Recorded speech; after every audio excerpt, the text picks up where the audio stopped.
You are catching on nice and easy. I'm talking Dream Abode. It's a Dream Abode radio show right here on 99.3. And thanks for joining in. I'm Onimisi Adaba, and you know what it's all about. It's a lifestyle platform that focuses on real estate and interior design.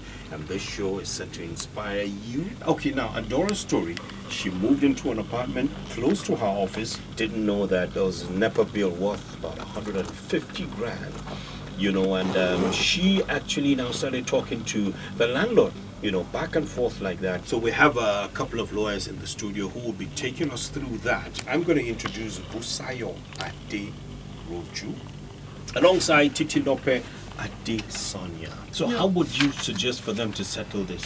Generally speaking, you know, before you go ahead to rent a property, you're supposed to, you know, carry out your own personal investigation. Do some sort of due diligence, ask questions, go there, check for defects, whether patent or latent, get to see if there's anything you know satisfied with, you're not comfortable.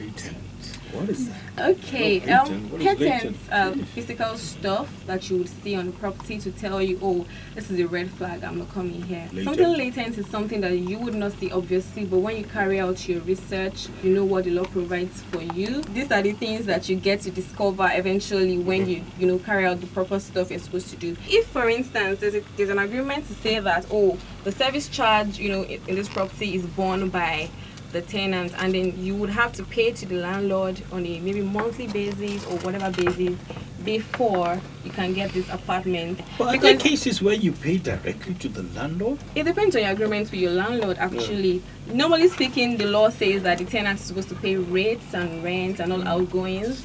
But then it depends on your agreement as to, oh, would you pay yourself and remit all the receipts to me as your landlord at the point when you've done, so I can be sure that you're paying? Or would you just pay me, you know, in advance for all the electricity, the water, the Well, you can't pay in advance because, I mean, the bills come bit by bit. Let's hear the other lady's take. Titi Lope. Let's hear her take. She's been quiet. Okay, so like Busayo said, it's going to be based on if there's a tenancy agreement. So in the tenancy agreement, it has to be stipulated whether you're going to be paying a service charge, for example. If you're paying service charges, then you're paying it directly to the landlord, which means that the landlord is entitled to pay for everything relating to the properties. But then in situations where it's not stated, then that's where the issue is, because it would mean that it's open-ended. And if you then go back to the tenancy law for reference, the tenancy law states that you are supposed to pay all existing and future rate charges on the property. What the law states and what happens in reality are two completely different things. So in terms of like from a commercial perspective, you would expect the landlord attracting people to come to want to rent his property, to pay the bills, the bills that existed beforehand and all those things. But then there are some landlords who are not involved in what is going on in their property. They don't care. They don't care, exactly. So then a new tenant comes in, says they want to. The landlord probably isn't even keeping up with what's happening. With it. Like we said, he's not keeping up with what's happening with the property. He doesn't know what bill had been paid before. He might not have checked up on anything that's happening. So then a new tenant comes in, and unfortunately, the new tenant may have to. Okay. Unless the landlord is The first question was, at what point do you have to get your tenancy agreement? You as a tenant would insist, you know, at the initial stage, before you even enter into any form of, you know, like negotiation as to payment or as to anything. You are supposed to insist on having a tenancy agreement, which would expressly state all your duties, all your rights, such that when there's any form of infringement, there's any form of, you know, him not abiding any of these things, you can easily enforce your rights. You can easily, you know, call him back to order to say, hey, we have a contract here, you signed, I signed, and then this is what we agreed upon. So, okay, so we're moving on to obligations of the tenant according to the Lagos State Tenancy Law. In the absence of a tenancy agreement, that's when you know, make recourse to the Lagos State Tenancy Law of 2011, which expressly provides, you know, for like 7 different obligations that a tenant would have, you know, towards the landlord. So the first I would say is you have to pay your rent as at the time it is due and in the manner that you have agreed for the rent to be paid. Yeah. You know, I laugh because we got stories. You know, the rent is due and something happens and we cannot pay as at when due. But the honorable thing I'll say is, you know, just to be able to draw the landlord's attention to the fact that, hey, look, I'm supposed to pay you today, but give me till next week. What do you think? You're laughing.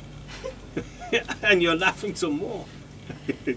In that instance, if you have to, you know, default, you probably have to give him previous notice, like talk to him ahead that's and my say, point, excuse me, sir, you know, I'm going through these economic difficulties. You know, there's recession in Nigeria. Yeah. We're having issues with school fees. We haven't paid for our children to even do this and that. So please consider us. Give us like 1 or 2 months.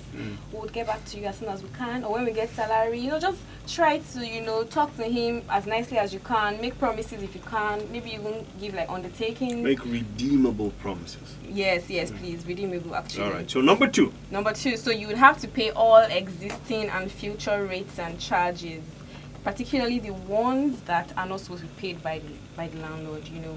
So basically, this particular provision of the law, you know, has been a little bit problematic, generally speaking, because it's really open-ended. It doesn't say. I was going to ask. Exactly. I was going to ask. Yeah, so we'll call on our lawmakers, you know, to please consider, you know, I don't know, looking into this particular provision of the law, try and see if they can break it down, make it more specific, so we avoid having different interpretations of this particular yes, and then number 3. You as a tenant, you have to make sure while you are, you know, staying in the property, you make sure you take good care of the property. You don't spoil anything, you don't damage anything. All right, we have number 4. So if you're going to make any alterations, any addition to the property, to the premises, say you want to maybe build an extra room, knock down the walls, do this and do that and all of that. Yeah, exactly. You would need to seek the landlord to consent. What if the landlord says no? If the landlord says no, you have the right to say no. You say no. Yeah, exactly. And number 7, the 7th one, final one. And then the last one is that, you know, any structural or substantial damage that has occurred on any part of the premises. So say, I don't know, you break like a pipe or something essential to the building, you have to let your landlord know. What are the essential things? You mentioned the pipe. What else?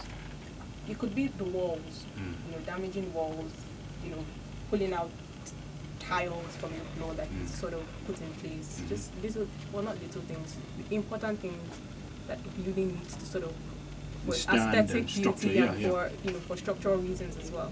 Okay. So yeah. All right, what do you know? And that's it. Obligations of the tenant according to the Lagos State Tenancy Law. I wish we could go on, but we're wrapping up right now. It's the Dream Abode show, and like I did say, the conversation carries on social media. Dream Abode on Instagram, Twitter, and Facebook. I had me fantastic ladies here, Busayo Aderoju and Titilayo Adesonya, barristers, you know, to say a thing or two. Now, don't forget, aside partnering with Lagos State Ministry of Housing on rent-to-own scheme, Dream Abode has also partnered with Business Day, a platform that provides unbiased and informed analysis on politics, governance, social and economic trends. And with this partnership, we will be giving you free subscription codes to Business Day websites for you to access daily information that will support you in your quest to buying, building your dream home and doing whatever you want. But the bottom line is to get your dream home. All you need to is to follow and stay connected with Dream Abode on Instagram, Twitter, and Facebook. Now, before we go, I'll let the ladies have a final word if you want to say something. Well, please have an agreement from your landlord and actually read the agreement just so you understand what you're getting. And if you don't understand it, they can come to the likes of you, right? Ask a lawyer. Yeah. Ask people in the legal field that can actually help you interpret. Don't just assume that you know what is written there, or you have like some rapport with your landlord that you think, oh yeah, you know, it will stick, we talked about it, so it's fine. Please have it written on paper and you can have it for reference purposes. All right, what can I say?